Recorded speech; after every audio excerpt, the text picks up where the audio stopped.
연초부터 무슨 망언입니까? 2026년 2월 스위스 다보스 포럼의 철통, 보안, 밀실, 수천억 달러를 주무르는 월스트리트 최대 헤지펀드의 수장 해리슨이 내뱉은 한마디의 강연장엔 실소가 터졌습니다. 한국이요? 훌륭한 제조 국가이긴 하죠. 하지만 달러가 마르고 자본이 빠지면 하루아침에 무너질 빈껍데기일 뿐입니다. 하지만 세상을 쥐고 흔든다며 오만을 떨던 이 300명의 권력자들이 뼈아픈 공포에 질려 식은땀을 흘리는 데는 단 30분도 걸리지 않았습니다. 케임브리지 대학 수석연구원이 스크린에 띄운 코리아 셧다운 14일 시뮬레이션. 한국이 스위치를 끄는 순간 전 세계 공장의 37%가 즉각 셧다운. 실리콘밸리의 천재들이 만든 AI는 고철 덩어리가 되고 단 14일 만에 증발하는 돈 15조 달러. 한화로 이경원입니다. 세계가 가장 두려워해야 할 나라 1위. 도대체 대한민국은 전 세계의 바다 밑과 사막 위에서 무슨 짓을 벌여온 걸까요? 저는 아서 페날리곤이라고 합니다. 케임브리지 대학교에서 지정학과 글로벌 공급망을 연구하는 수석 연구원입니다.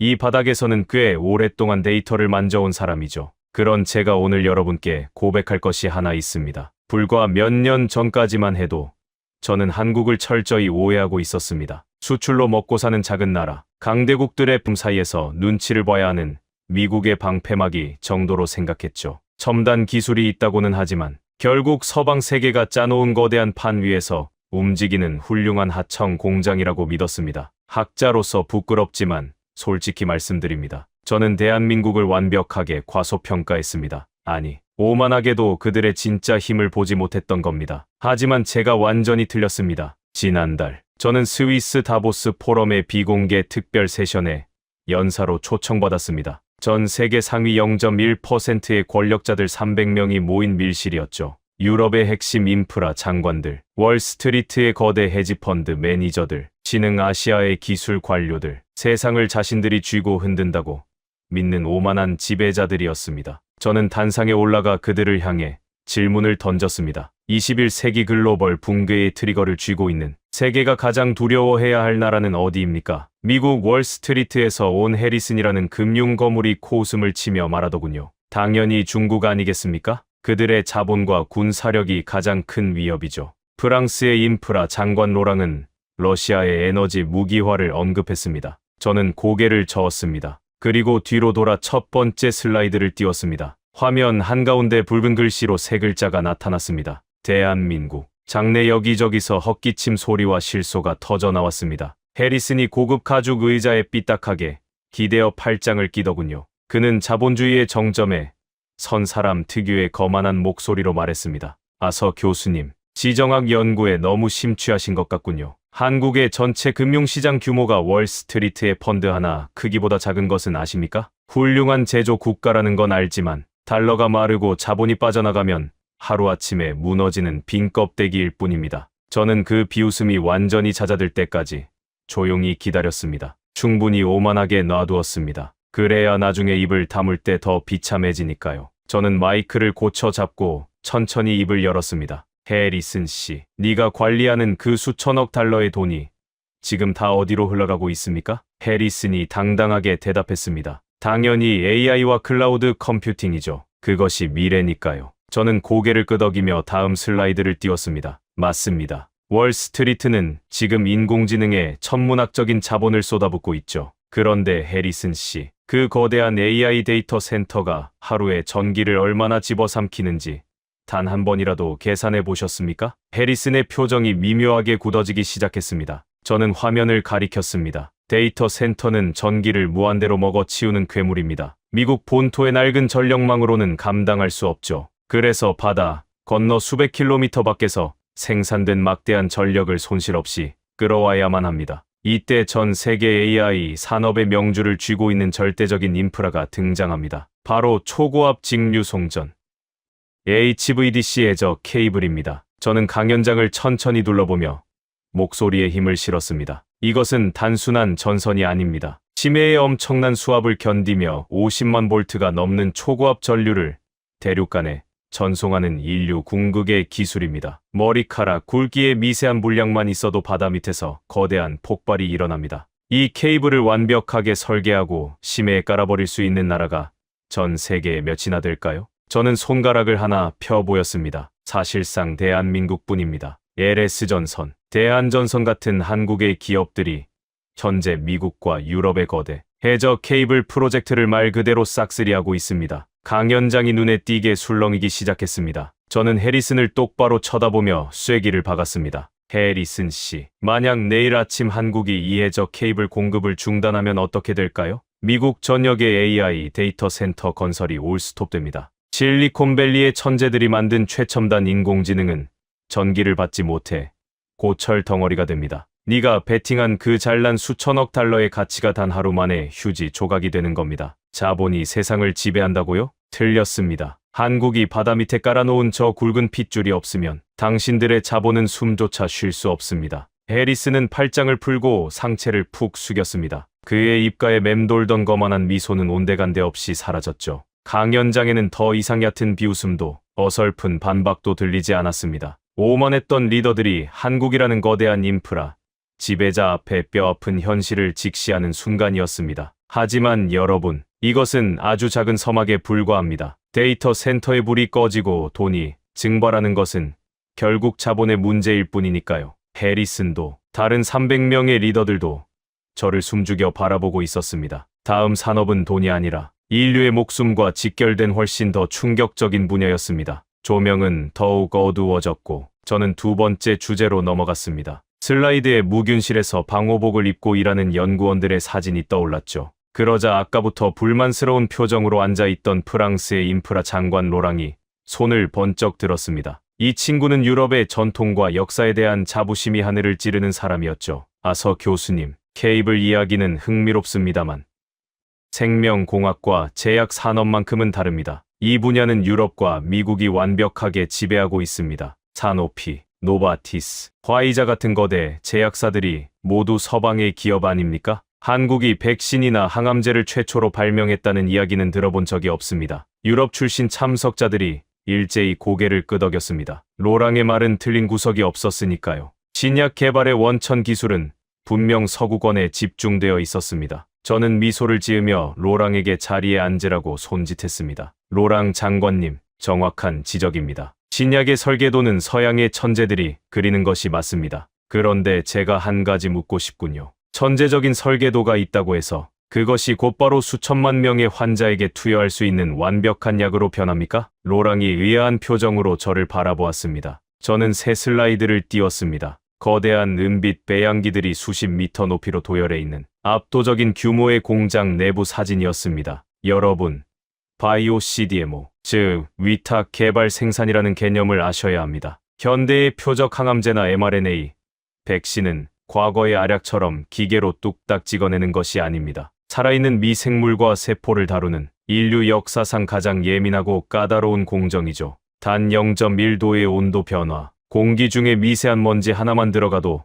수천억 원어치의 배양액을 그 자리에서 전부 폐기해야 합니다. 저는 강연장을 천천히 거닐며 말을 이었습니다. 설계는 서양이 했지만 그 막대한 물량을 단 1g의 오차도 없이 0%의 불량률로 생산해내는 공장이 어디에 있는지 아십니까? 바로 대한민국의 송도입니다. 엑스와 셀트리온 같은 한국의 바이오 플랜트들이 전 세계 압도적 1위를 차지하고 있습니다. 로랑의 미간이 좁아지더군요. 저는 다음 슬라이드로 넘어갔습니다. 미국과 유럽의 거대 제약사들은 이제 자신들의 공장을 짓지 않습니다. 전부 한국으로 보냅니다. 왜냐고요? 스스로 만들면 불량률을 통제하지 못해 엄청난 손실을 보는데 한국의 엔지니어들에게 맡기면 거짓말처럼 약속된 날짜에 완벽한 품질의 약이 쏟아져 나오기 때문입니다. 그들은 수백 번의 세척 공정과 밤샘 모니터링을 거치며 무결점의 기적을 매일같이 만들어내고 있습니다. 저는 목소리를 낮추고 로랑의 눈을 똑바로 쳐다보았습니다. 로랑 장관님, 만약 내일 당장 한국의 바이오 플랜트들이 생산 라인을 멈추면 어떻게 될까요? 전 세계 중증 환자들에게 투여될 항암제와 필수 백신의 40%가 즉시 시장에서 사라집니다. 유럽의 병원들은 환자들에게 줄 약이 없어 발을 동동 구르게 될 것이고 당신들이 자랑하는 그 위대한 신약 설계도는 그저 휴지 조각이 되어 서랍 속에서 썩어갈 것입니다. 누군가 볼펜을 바닥에 떨어뜨리는 소리가 적막한 강연장에 크게 울려 퍼졌습니다. 로랑은 입술을 굳게 다문 채 화면의 은빛 배양기들만 뚫어져라 응시했습니다. 그의 얼굴에는 명백한 두려움이 스치고 지나갔습니다. 한국은 단순히 약을 대신 만들어주는 하청업체가 아닙니다. 그들은 인류의 생명이 달린 저울을 직접 쥐고 있는 생존의 마스터키입니다. 한국이 멈추면 전 세계의 환자들이 숨을 거둡니다. 강연장에는 숨소리조차 들리지 않았습니다. 오만했던 글로벌 리더들의 이마에는 식은땀이 흐르고 있었죠. 자본의 붕괴에 이어 생명의 통제권마저 한국에 있다는 사실에 그들은 완전히 압도당하고 있었습니다. 하지만 여러분, 받기엔 아직 이릅니다. 저는 테이블 위에 물을 한 모금 마시고 완전히 굳어버린 참석자들을 향해 몸을 돌렸습니다. 제가 다음으로 꺼낼 이야기는 중동의 거친 모래 폭풍을 잠재우고 인류의 근원적인 갈증을 통제하는 더욱 거대한 물밑 작업의 실체였으니까요. 생명을 살리는 약에서 이제는 그 생명이 살아남기 위한 가장 근원적인 것, 물로 이야기를 옮겨보겠습니다. 강연장에는 여전히 무거운 정막이 짓누르고 있었습니다. 자본의 오만함도, 서방 제약 기술의 우월감도 모두 대한민국이라는 낯선 장벽 앞에서 산산조각이 났으니까요. 저는 단상 위에 놓인 크리스털 유리잔을 천천히 집어들었습니다. 그리고 차가운 물을 한 모금 아주 깊게 마셨습니다. 꿀꺽하고 물을 삼키는 소리조차 마이크를 타고 300명의 리더들에게 선명하게 울려 퍼질 만큼 다보스의 밀실은 숨막히게 고요했습니다. 여러분, 방금 제가 마신 이 평범하고 투명한 물 한 모금이 지구 반대편 누군가에게는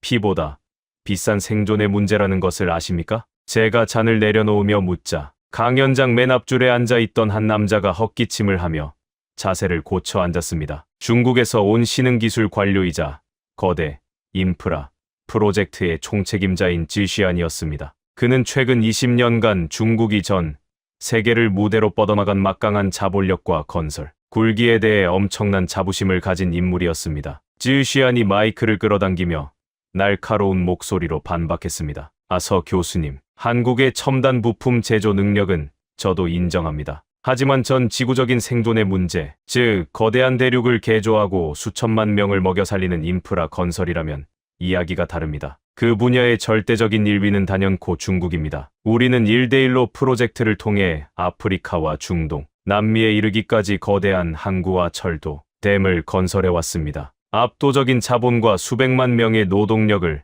동원해 세상을 물리적으로 바꾸는 힘은 우리에게 있습니다. 한국처럼 작은 나라가 어떻게 전 지구적 인프라의 마스터키를 쥘 수 있다는 말씀이십니까? 지우시안의 눈빛에는 대국의 관료다운 확신이 번뜩였습니다. 그의 뒤에 앉은 신흥국 리더들도 고개를 끄덕였죠. 싼 값에 엄청난 물량 공세를 퍼붓는 중국의 건설 능력은 분명 세계 시장을 뒤흔들고 있었으니까요. 저는 지우시안을 향해 아주 희미한 미소를 지어 보였습니다. 그리고 천천히 고개를 저었습니다. 지우시안 국장님, 제가 지금 말씀드리는 것은 단순히 땅을 파서 아스팔트를 깔고 철근을 이어붙여 거대한 다리를 놓는 1차원적인 토목 공사가 아닙니다. 저는 지금 섭씨 50도가 넘어가는 살인적인 열사의 사막 한가운데서 수천만 명의 타오르는 갈증을 해결하고 도시의 심장을 뛰게 만드는 극한의 생명공학이자 초정밀 인프라를 말하는 것입니다. 저는 리모컨을 눌러 화면 전체를 붉은 빛이 감도는 거친 모래 사막의 사진으로 덮었습니다. 숨이 턱턱 막힐 듯한 중동의 거대한 사막 한가운데 웅장하고 기하학적인 형태의 거대한 은빛 구조물들이 신기루처럼 솟아있는 모습이었습니다.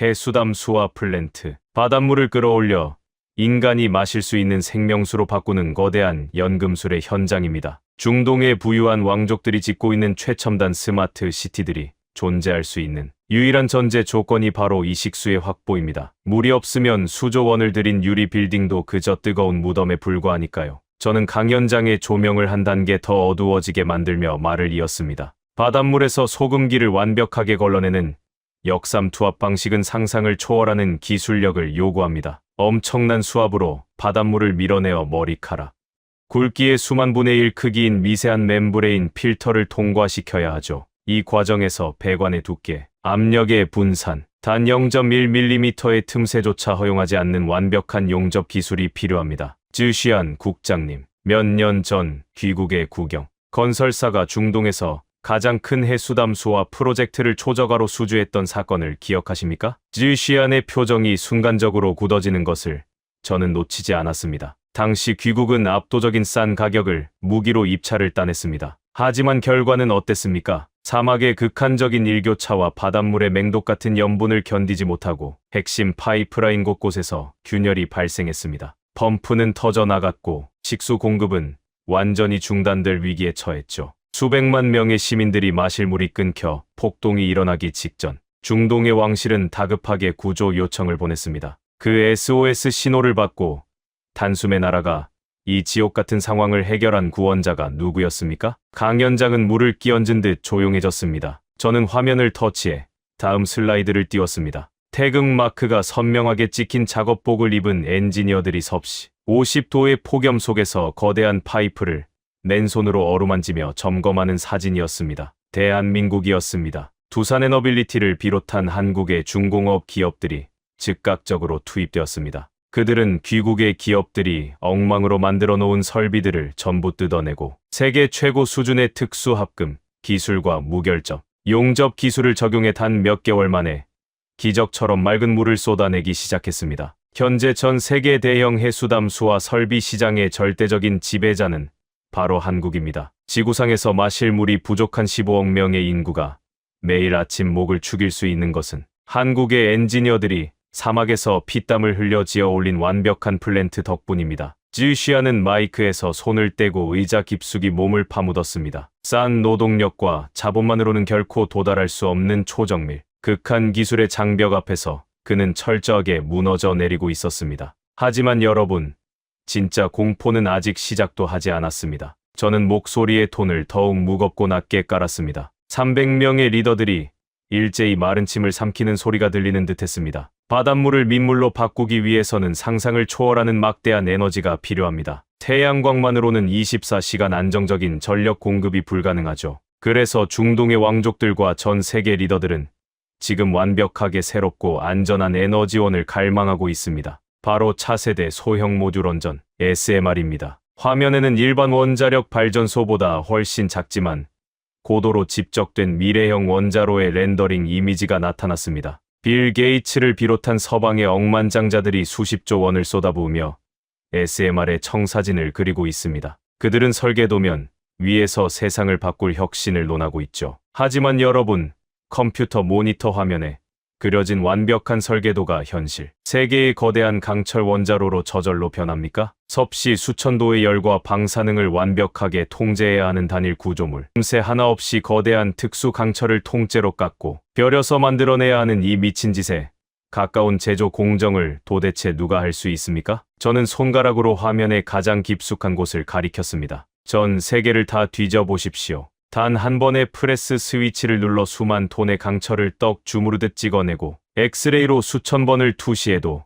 기포 하나 발견되지 않는 무결점의 원자로 핵심 기기를 만들 수 있는 곳, 지구상에 딱 한 나라뿐입니다. 바로 대한민국의 창원, 그 거대한 공장 지대입니다. 미국의 SMR 설계 기업들이 왜 전부 한국으로 달려가 계약을 맺으려 하는지 아십니까? 한국이 아니면 그들의 위대한 설계도는 영원히 종이 쪼가리에 불과하기 때문입니다. 저는 단상 앞으로 걸어 나와 청중들을 압도하는 시선으로 훑어보았습니다. 지우시아는 완전히 고개를 숙였고 해리슨과 로랑 역시 멍한 눈으로 저를 올려다볼 뿐이었습니다. 물을 지배하는 자가 생명을 지배하고 에너지를 지배하는 자가 미래를 통제합니다. 대한민국은 단순히 부품을 만드는 하청업체가 아닙니다. 그들은 타는 목마름을 해결하는 사막의 심장이자 다가올 미래 에너지의 숨통을 쥐고 있는 완벽한 지배자입니다. 그들의 기술이 멈추면 중동의 스마트 시티는 타오르는 사막의 무덤이 되고 서구의 억만장자들이 꾸는 미래 에너지의 꿈은 흔적도 없이 증발해버립니다. 저는 다시 단상으로 돌아가 테이블을 양손으로 짚고 상체를 굽혔습니다. 강연장의 공기는 터질 듯이 팽팽하게 당겨져 있었습니다. 자, 지금까지는 한국이 세상을 어떻게 움직이고 있는지에 대한 아주 단편적인 조각들에 불과했습니다. 통신망의 핏줄, 생명의 백신, 사막의 심장까지 이 모든 것을 완벽하게 쥐고 있는 대한민국이 만약 내일 아침 지구상에서 단 14일 동안 완전히 가동을 멈춘다면 전 세계에 어떤 끔찍한 연쇄 붕괴가 일어날까요? 저는 펜을 들어 슬라이드를 검은 화면으로 전환했습니다. 오직 화면 중앙에 깜빡이는 붉은색 타이머만이 불길하게 남았습니다. 지금부터 여러분의 오만함을 철저하게 부숴버릴 지옥의 시뮬레이션을 시작하겠습니다. 코리아 셧다운 14일, 여러분의 세계가 어떻게 붕괴하는지 두 눈으로 똑똑히 지켜보십시오. 강연장의 모든 조명이 일제히 꺼졌습니다. 칠흑 같은 어둠 속에서 오직 제 뒤에 있는 거대한 스크린만이 섬뜩한 붉은 빛을 뿜어내고 있었죠. 화면 중앙에는 공포 영화의 한 장면처럼 000000이라는 거대한 디지털 타이머가 멈춰 있었습니다. 300명의 글로벌 리더들은 약속이나 한 듯 숨을 죽였습니다. 넥타이를 풀어 헤친 해리슨도, 이마에 식은땀이 맺힌 쯔시안과 로랑도 그 붉은 숫자의 시선을 고정하고 있었습니다. 저는 무대 중앙으로 천천히 걸어 나갔습니다. 구두굽이 바닥에 부딪히는 소리만이 강연장의 정막을 깨뜨렸습니다. 지금부터 전 세계의 심장이 멎어 들어가는 14일간의 카운트다운을 시작하겠습니다. 원인은 묻지 않겠습니다. 전쟁일 수도, 대규모 자연재해일 수도, 혹은 전대미문의 사이버 테러일 수도 있죠. 중요한 것은 단 하나. 대한민국의 모든 공장과 항구, 그리고 연구소의 불이 동시에 꺼졌다는 사실입니다. 시뮬레이션을 가동합니다. 제가 손에 쥔 리모컨의 버튼을 누르자 화면에 붉은 숫자가 미친 듯이 돌아가기 시작했습니다. 디데이 셧다운 24시간 후 한국의 기흥, 평택, 청주, 그리고 화성의 거대한 반도체 라인이 멈춥니다. 여러분, 현대의 글로벌 공급망은 철저하게 재고를 남기지 않는 저스트 인 타임 방식으로 돌아갑니다. 부품이 생산되는 즉시 비행기와 배에 실려 조립 공장으로 날아가죠. 한국의 메모리 반도체 공급이 끊겼다는 경보가 울리자마자 미국의 스마트폰 본사와 전기차 기가 팩토리에는 초비상이 걸립니다. 하지만 이때까지만 해도 월스트리트의 해리슨 씨 같은 분들은 가벼운 해프닝 정도로 생각할 겁니다. 주식 시장은 일시적인 공급망 교란으로 판단하고 겨우일 2%의 하락만을 보일 테니까요. 전 세계 언론은 한국발 공급 차질이라는 제목의 기사를 내보내지만 어느 누구도 이것이 진짜 지옥의 시작이라는 것을 알지 못합니다. 타이머의 숫자가 빠르게 넘어가며 72시간을 가리켰습니다. 스크린에는 붉은색 경고등이 번쩍이는 실리콘밸리의 거대한 서버실이 나타났습니다. 셧다운 72시간 후 3일 차입니다. 본격적인 피를 흘리기 시작하는 단계죠. 세계 최대의 AI 칩 제조사의 최고 경영자는 창백해진 얼굴로 비상회의를 소집합니다. 한국에서 HBM,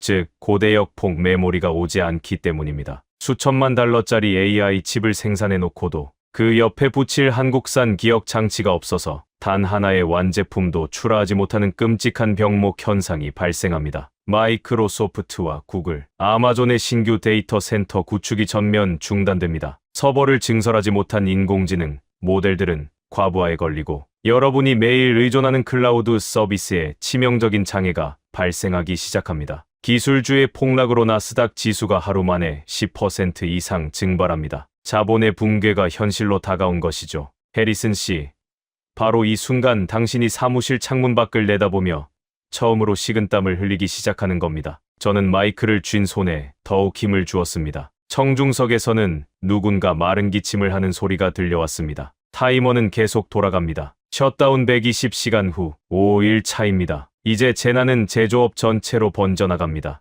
화면에는 텅 빈 자동차 조립 라인과 불이 꺼진 거대한 공장의 내부가 나타났습니다. 독일 미넨의 자동차 공장이 가동을 멈춥니다. 전기차 배터리 관리 시스템의 핵심 반도체, 엔진 제어 유닛의 메모리 칩, 첨단 운전자 보조 시스템의 이미지 센서, 이 모든 것이 한국산입니다. 부품 창고가 바닥을 드러내자 세계 최고의 자동차 브랜드들이 줄줄이 생산 중단을 선언합니다. 일본 도쿄의 전자 부품 업체들도 마찬가지입니다. 수출 물량의 절반 이상을 차지하는 핵심 소재들이 한국에서 오지 않자 공장장들은 직원들에게 귀가를 명령합니다. 세계 최대 항구인 네덜란드 로테르담에는 화물을 실을 수 없는 컨테이너선들이 줄지어 발이 묶이기 시작합니다. 전 세계 물류망이 혈전증에 걸린 것처럼 서서히, 그러나 돌이킬 수 없게 굳어가고 있습니다. 실업 신청 창구 앞에는 긴 줄이 생겨나고 각국 정부는 긴급 경제 대책 회의를 열지만 뾰족한 수가 없습니다. 한국 없이는 어디서도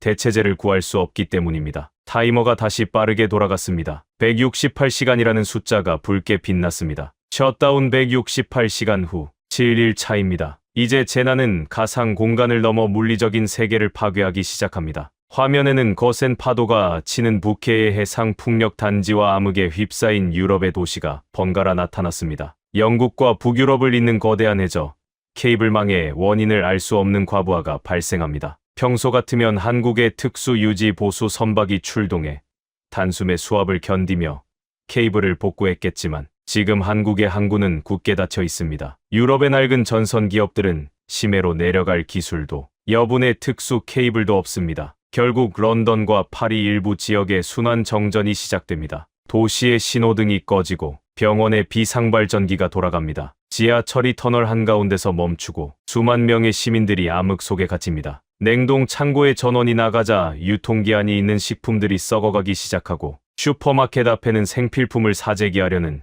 시민들로 긴 행렬이 늘어섭니다. 로랑 장관님, 당신이 그토록 자랑하던 유럽의 인프라가 한국의 케이블 수리선 한 척이 오지 않아서 암흑천지로 변하는 겁니다. 로랑은 고개를 푹 숙인 채 두 손으로 얼굴을 감싸 쥐었습니다. 그의 어깨가 미세하게 떨리고 있었죠. 저는 멈추지 않고 숫자를 밀어 올렸습니다. 셧다운 204시간 후 8일 차입니다. 공포는 이제 사람들의 일상 깊숙이 침투합니다. 화면에는 텅 빈 약국 진열대와 출입문이 잠긴 병원이 교차로 나타났습니다. 전 세계 병원과 진료소에서 의료 장비 오작동 경보가 동시다발로 울리기 시작합니다. 한국산 반도체가 내장된 인공호흡기, 혈액 투석기, 자기공명 영상 장비들이 하나둘 정상 작동을 멈춥니다. 부품을 교체하려 해도 전 세계 어느 창고에도 재고가 없습니다. 중환자실 의사들은 손으로 직접 환자의 호흡을 보조하는 원시적인 방법으로 돌아갑니다. 의료 시스템의 디지털 기반이 통째로 흔들리자 각국 보건부는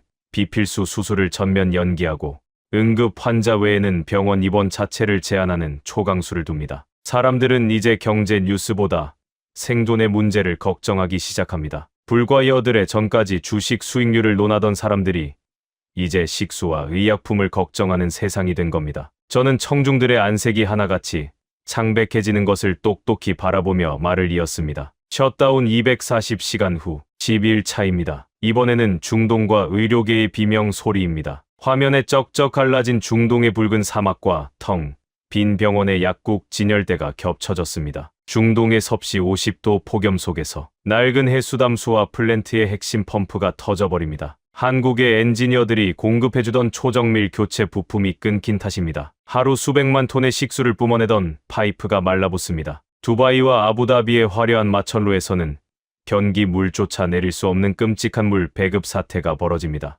왕실의 경호원들이 대형 트럭에 생수통을 싣고 도심을 누비지만 수십만 명의 갈증을 채우기에는 턱없이 부족합니다. 길거리에서 쓰러지는 노약자들이 속출하고 이민 노동자들은 짐을 꾸려 공항으로 달려가지만 항공편마저 줄줄이 취소되고 있습니다. 쯔시안 국장님, 당신네 건설사들이 지어놓은 껍데기만 남은 도시에서 사람들이 목말라 쓰러지는 겁니다. 그뿐만이 아닙니다. 한국 송도의 바이오 플랜트에서 선적되어야 할 70여 종의 표적 항암제와 희귀병 치료제 수출이 막힙니다. 스위스와 미국의 거대 제약사들은 발만 동동 구를 뿐 자체 생산 라인이 없어 발주를 취소합니다. 전 세계 암병동에서 수술과 항암 치료가 무기한 연기됩니다. 환자들의 숨통이 조여오는 소리가 들리십니까? 강연장의 공기는 무겁다 못해 질식할 것 같았습니다. 300명의 리더들은 마치 자신들이 그 사막 한가운데 버려지거나 암흑 속의 병원에 갇힌 듯 헐떡이고 있었습니다. 저는 타이머의 마지막 숫자를 향해 달려갔습니다.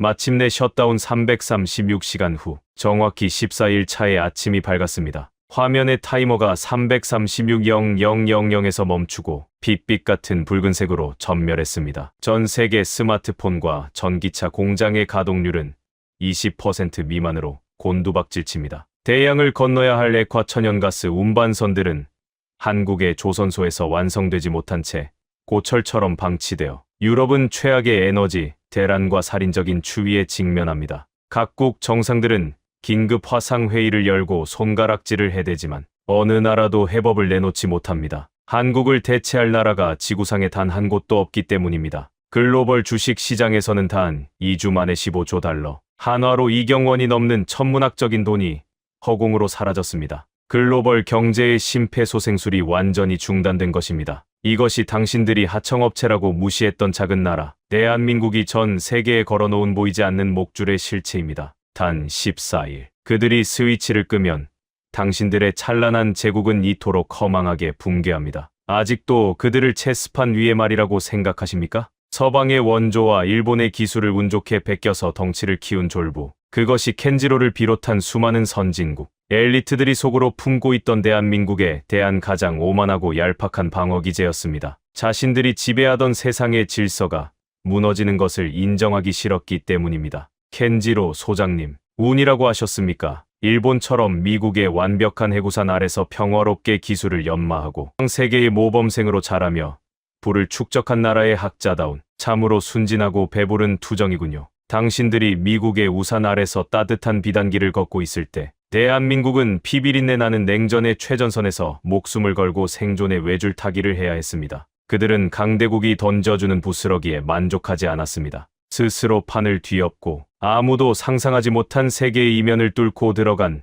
미친 설계자들이 있었기 때문입니다. 시간을 거슬러 올라가 보죠. 70년대 후반, 세계는 미국을 위시한 자유 진영과 소련이 이끄는 공산 진영으로 완벽하게 반토막이 나 있었습니다. 그 숨막히는 냉전의 한복판에서 극도의 가난과 전쟁의 상흔에 시달리던 남한은 철저하게 고립된 섬이었습니다. 북쪽은 막혀 있었고 그들이 교역할 수 있는 나라는 서방의 몇몇 국가로 철저히 제한되어 있었죠. 당시 서방의 경제학자들은 한국의 성장이 곧 한계에 부딪힐 것이라고 조롱했습니다. 시장이 좁고 자원이 없었으니까요. 그런데 그 절망적인 시기, 아무도 보지 못했던 거대한 체스판의 이면을 꿰뚫어본 한 남자가 있었습니다. 한국의 거대 그룹을 맨손으로 일궈낸 불세출의 기업가. 우리는 그를 정 회장이라고 부릅니다. 정 회장은 조선소를 짓기 위해 500원짜리 지폐 한 장에 그려진 거북선을 보여주며 영국에서 차관을 빌려온 전설적인 일화로 유명하죠. 하지만 서방 세계가 모르는 그의 진짜 무서운 점은 따로 있었습니다. 그는 단순한 장사꾼이 아니었습니다. 세상을 통째로 읽어내는 지정학적 천재이자 국가의 명운을 걸고 도박을 벌이는 승부사였죠. 유럽의 화약고라 불리는 발칸반도, 그 중에서도 동국원의 해가였던 유고슬라비아가 붉게 칠해져 있었습니다. 70년대 말, 정 회장은 지도를 펼쳐놓고 세계를 분석했습니다. 한국이 서방 세계의 하청 공장으로 남지 않으려면 어떻게 해야 하는가? 답은 하나였습니다. 제3세계. 그리고 철의 장막 너머의 공산권 국가들로 시장을 뚫어야만 했습니다. 하지만 당시 한국은 철저한 반공 국가였습니다. 공산 국가와 접촉하는 것만으로도 국가보안법으로 목숨을 잃을 수 있는 엄혹한 시대였죠. 게다가 미국이 두 눈을 시퍼렇게 뜨고 감시하고 있었습니다. 그런데 정 회장은 그 누구도 상상하지 못한 미친 짓을 계획합니다. 정 회장의 시선이 멈춘 곳은 바로 유고슬라비아였습니다. 당시 유고슬라비아는 요시프 브로즈 티토라는 강력한 지도자 아래 소련의 간섭을 거부하고 독자적인 노선을 걷는 비동맹 운동의 맹주였습니다. 아프리카와 남미, 중동의 수많은 제3세계 국가들이 유고슬라비아를 따르고 있었죠. 정 회장은 직감했습니다. 유고슬라비아의 심장부를 뚫으면 전 세계 절반의 시장으로 들어가는 거대한 비밀 통로가 열릴 것이라고 말입니다. 하지만 유고슬라비아는 북한과 외교 관계를 유지하는 적성국이었습니다. 남한의 기업인이 그들과 접촉한다는 것은 행위나 다름없었죠. 그러나 정 회장은 멈추지 않았습니다. 그는 스위스와 오스트리아의 중립국 비밀 계좌를 통해 당시 성장의 한계를 느끼기 시작하던 유고슬라비아 정부에 접근했습니다. 그리고 미국 중앙정보국과 한국 정보부의 눈을 피해 극비리의 베오그라드의 밀실에서 유고슬라비아의 고위 관료들과 마주 앉았습니다. 유고슬라비아의 경제장관은 정 회장을 경계하며 물었습니다. 당신네 남한은 미국의 꼭두각시 아니오? 왜 우리 같은 사회주의 국가를 돕겠다는 거요? 북한이 알면 당장 외교적 마찰이 일어날 텐데 무슨 꿍꿍이요? 그러자 정 회장은 테이블 위로 상체를 쑥 내밀며 호탕하게 웃었다고 합니다. 그리고 이렇게 말했죠. 이보시오 장관.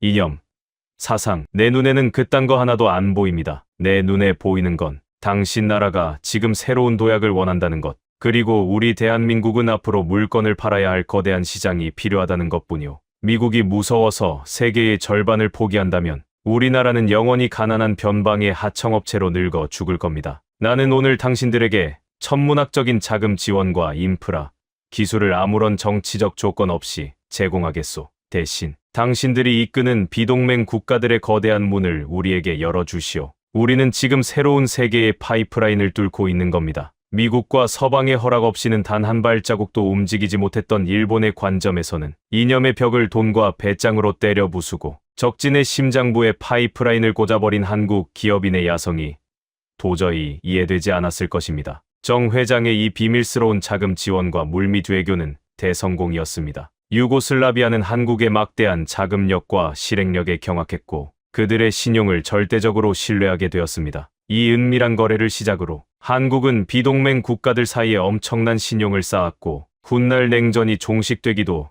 전에 동구권 시장을 선점하고 중동의 거대한 인프라 시장을 싹쓸이할 수 있는 보이지 않는 외교적, 경제적 고속도로를 깔아버린 것입니다. 이것이 당신이 말한 운입니까? 이것이 서방 세계의 혜택을 받아먹고 자란 졸부의 역사입니까? 아닙니다. 켄지로 소장님, 일본이 매뉴얼을 달달 외우며 미국의 모범생으로 안전하게 살아가고 있을 때 한국은 언제 죽을지 모르는 지뢰밭을 맨몸으로 구르며 전 세계를 향한 자신들만의 거대한 혈관을 직접 개척한 겁니다. 지금 한국이 전 세계의 공급망과 첨단 인프라의 마스터키를 쥐고 있는 것은 수십 년 전부터 이 거대한 판을 설계하고 이념과 국경을 부숴버린 이런 거인들의 처절한 야성이 있었기 때문입니다. 자신들이 마주하고 있는 이 대한민국이라는 존재가 단순히 기술력이 뛰어난 나라가 아니라 생존을 위해 전 세계의 룰을 파괴하고 재창조해온 무시무시한 야수라는 사실을 말입니다. 하지만 여러분, 정 회장 같은 거인들의 웅장한 설계와 비전이 아무리 위대했다 한들 그것은 한낱 머릿속의 상상에 불과했을지도 모릅니다. 누군가는 섭씨 50도의 사막에서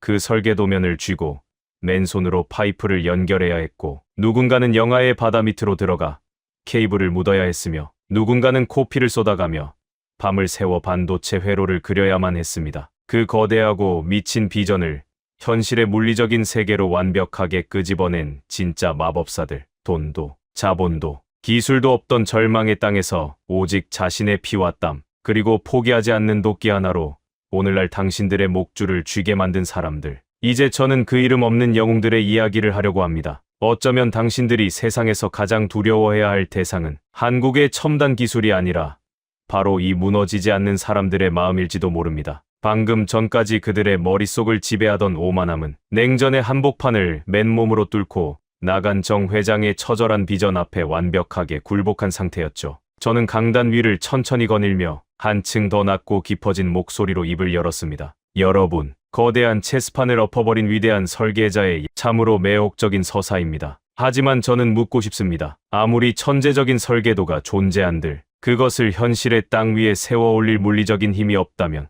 그것이 무슨 소용입니까? 설계도는 종이 위에 그려진 환상일 뿐입니다. 그 환상을 여러분이 지금 쥐고 있는 스마트폰으로 암 환자들의 핏줄을 타고 흐르는 항암제로 사막의 심장을 뛰게 하는 맑은 물로 바꾸어 낸 진짜 마법사들은 따로 있습니다. 화면, 가득, 빛바랜 흑백 사진들이 파노라마처럼 천천히 흘러가기 시작했습니다. 70년대 중동의 열사, 섭씨 50도를 오르내리는 살인적인 폭염 속입니다. 해리슨 씨, 당신이 에어컨이 나오는 월스트리트의 고급 사무실에서 숫자를 굴리며 불을 축적할 때 한국의 청년들은 이 지옥 같은 모래 구덩이 속으로 뛰어들었습니다. 그들에게는 당신들처럼 첨단 중장비도 완벽한 안전 매뉴얼도 없었습니다. 오직 삽과 곡괭이, 그리고 반드시 살아남아 고국의 가족을 먹여 살리겠다는 처절한 도끼 하나뿐이었죠. 화면에는 땀과 모래로 범벅이 된 채 거대한 송유관을 맨 어깨로 짊어지고 걷는 노동자들의 모습이 나타났습니다. 뜨거운 태양열에 달궈진 철근을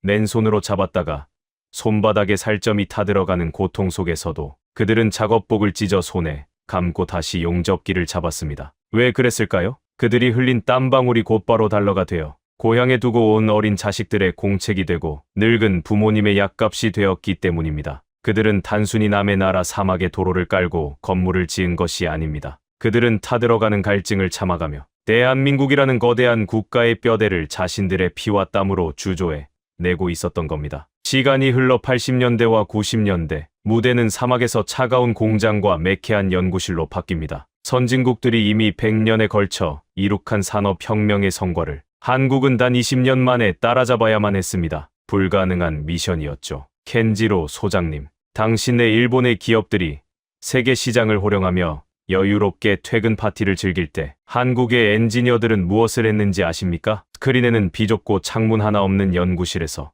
코피를 쏟으며 도면을 들여다보는 젊은 연구원들의 모습이 떠올랐습니다. 그들은 퇴근이라는 단어 자체를 지워버렸습니다. 비좁은 공장 한 구석에 야전 침대를 놓고 새우잠을 자며 선진국의 기계를 수백 번, 수천 번 분해하고 다시 조립했습니다. 이해가 되지 않으면 책을 통째로 씹어먹을 듯이 외웠고 부품이 맞지 않으면 손가락이 찢어지도록 쇠를 깎아 맞췄습니다. 실패하면 끝이다. 우리가 여기서 무너지면 우리 아이들은 영원히 가난의 굴레에서 벗어나지 못한다. 그 숨 막히는 압박감 속에서 그들은 눈에 핏줄이 터지고 위장이 헐어버릴 때까지 청광등 불빛 아래서 청춘을 불태웠습니다. 여러분, 당신들은 그들을 하청업체라고 불렀습니다. 기술을 베끼는 모방꾼이라고 조롱했죠. 하지만 그들이 베낀 것은 단순히 기계의 부품이 아니었습니다. 그들은 선진국이 수백 년간 쌓아온 지식의 정수를 자신들의 생명력을 깎아내어 통째로 집어삼키고 있었던 겁니다. 수백 번의 실패 속에서도 결코 주저앉지 않는 그 지독한 근성. 한 번 목표를 정하면 바위라도 뚫어버리는 무서운 집념. 그것이 바로 자원도 없던 잿빛의 땅을 오늘날 세계 최고의 첨단 기술 제국으로 탈바꿈시킨 가장 강력하고 무서운 무기였습니다. 300명의 권력자들은 마치 죄인처럼 고개를 숙이거나 화면 속 굳은 살 박인 노동자들의 손에서 눈을 떼지 못하고 있었습니다. 해리슨 씨, 당신이 투자한 인공지능이 오늘 완벽하게 작동하는 이유는 수십 년 전부터 단 한 치의 오차도 허락하지 않고 밤낮 없이 회로를 깎아온 그들의 굳은 살 박인 손끝이 있었기 때문입니다. 로랑 장관님, 유럽의 환자들이 생명을 연장할 수 있는 이유는 무균실에서 단 한 알의 먼지도 허용하지 않으려 숨죽여 일하는 한국의 연구원들이 당신들을 대신에 책임을 짊어지고 있기 때문입니다. 쯔시안 국장님, 당신이 꿈꾸는 화려한 인프라의 뼈대는 섭씨 50도의 사막에서 쓰러져 가면서도 용접의 불꽃을 꺼뜨리지 않았던 그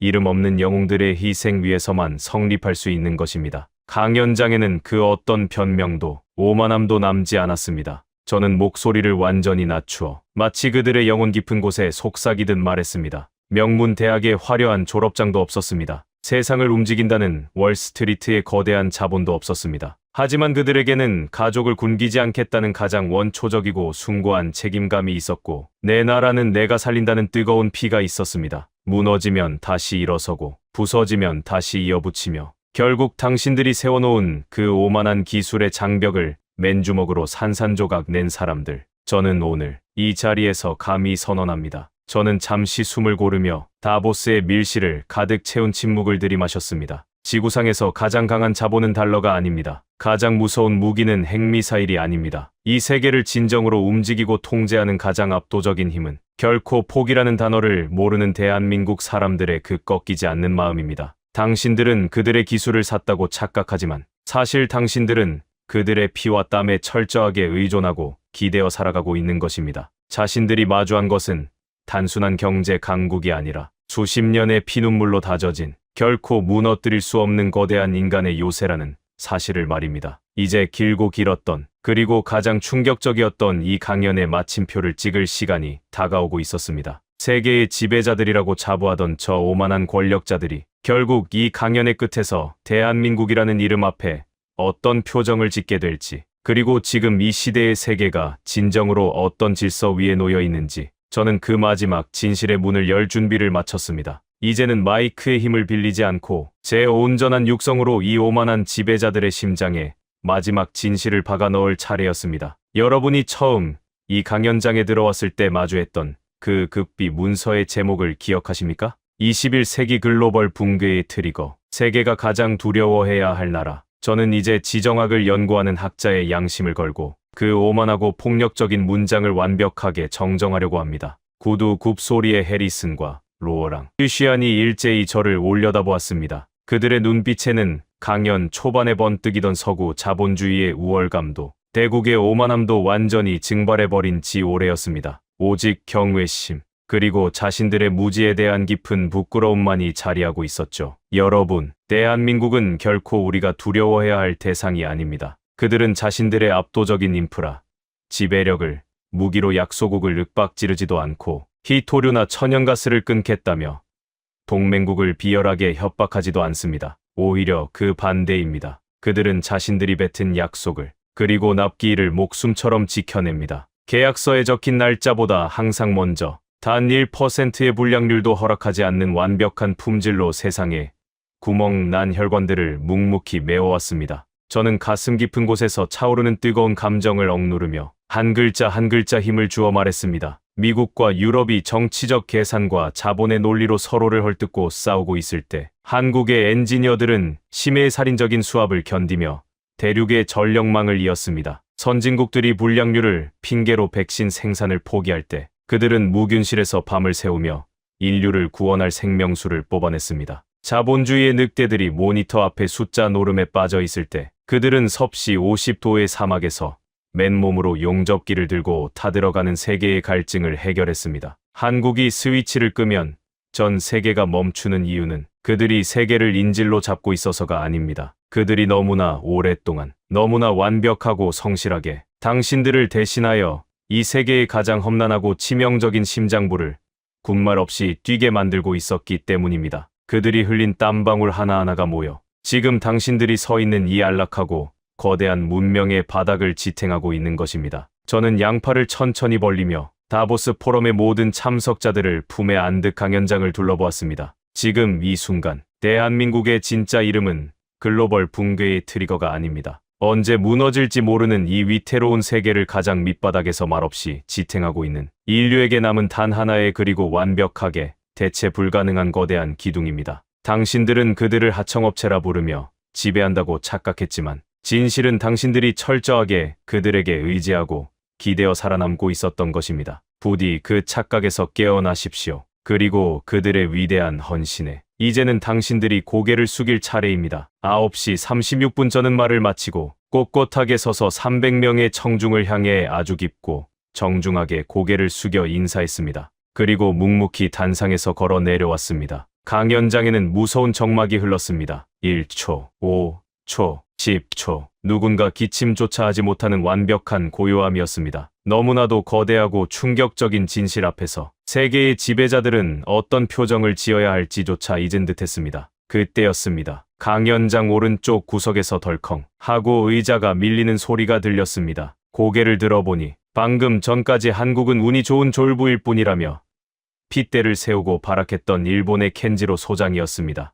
그는 자리에서 천천히, 아주 천천히 일어났습니다. 그의 주름진 두 눈에는 어느새 붉은 눈물이 맺혀 있었고 그의 앙다문 입술은 미세하게 떨리고 있었습니다. 켄지로는 허공을 향해 두 손을 천천히 들어 올리더니 무겁고도 분명한 소리로 박수를 치기 시작했습니다. 분노나 조소가 아니었습니다. 그것은 평생을 일본의 우월감 속에 갇혀 살았던 한 노학자가 마침내 자신들이 절대 넘볼 수 없는 거대한 산맥을 마주하고 바치는 완전한 굴복이자 가장 순수한 존경의 표시였습니다. 그 묵직한 박수 소리는 마치 마법처럼 강연장의 공기를 깨뜨렸습니다. 맨 앞줄에 앉아 고개를 푹 숙이고 있던 유럽의 콧대 높은 인프라 장관 로랑이 벌떡 일어났습니다. 그는 눈물을 훔치며 켄지로를 따라 힘차게 박수를 쳤습니다. 이어서 중국의 거대 인프라를 지휘하던 쯔시안 국장이 일어났고 월스트리트의 오만한 자본가 해리슨마저 넥타이를 거칠게 고쳐매며 자리에서 일어나 두 손을 부딪히기 시작했습니다. 1명, 10명, 50명, 마침내 스위스 다보스 포럼의 비공개 밀실에 모인 전 세계 상위 0.1%의 권력자 300명 전원이 일제히 자리에서 일어났습니다. 그리고 저를 향해, 아니, 제가 화면에 띄워놓았던 잿빛 사막과 차가운 공장 속의 대한민국 사람들을 향해 기립박수를 쏟아내기 시작했습니다. 우레와 같은 박수 소리가 거대한 강연장의 천장을 뚫을 듯이 웅장하게 울려 퍼졌습니다. 수천억 달러를 굴리는 자본가도 수백만 명을 호령하는 정치인도 오늘만큼은 지구 반대편에 이름 없는 한국의 노동자들과 그들의 피눈물. 나는 서사 앞에 철저하게 무릎을 꿇고 환호를 보내고 있었습니다. 저는 무대 한편에 서서 그 믿을 수 없는 장관을 조용히 지켜보았습니다. 가슴 속에서 억누를 수 없는 뜨거운 덩어리가 울컥하고 치밀어 올랐습니다. 폐허의 잿더미 위에서 시작해 오직 꺾이지 않는 마음 하나로 세상의 룰을 부수고 올라온 나라. 강대국들의 오만함을 기립박수로 바꾸어낸 나라. 그 눈부시고 잔인했던 기적의 시간이 지금 300명에 쏟아지는 박수갈채 속에서 완벽한 승리로 빛나고 있었습니다. 여러분, 지금까지 케임브리지 대학 아서 페널리곤 연구원의 다보스 강연을 함께 보셨습니다. 전 세계에저 케이블 사실상 한국이 독점. 전 세계 백신과 항암제 40%를 한국이 만든다. 한국이 14일만 멈추면 15조 달러가 사라진다. 하지만 이 숫자 뒤에는 사람이 있었습니다. 50도 사막에서 손이 타들어가도 용접기를 놓지 않았던 사람. 코피 흘리며 밤을 새운 연구원. 아무도 몰라줄 때 묵묵히 조용히. 그리고 마침내 세계 권력자 300명이 모두 일어나 박수를 쳤습니다. 이 이야기가 가슴 한켠을 뜨겁게 했다면 댓글에 자랑스럽다 한 문장만 남겨주십시오. 그리고 딱 한 명에게만 공유해 주십시오. 그 작은 행동 하나가 잊혀질 뻔한 이 사람들의 이야기를 세상에 남기는 일이 됩니다. 대한민국은 오늘도 멈추지 않았습니다.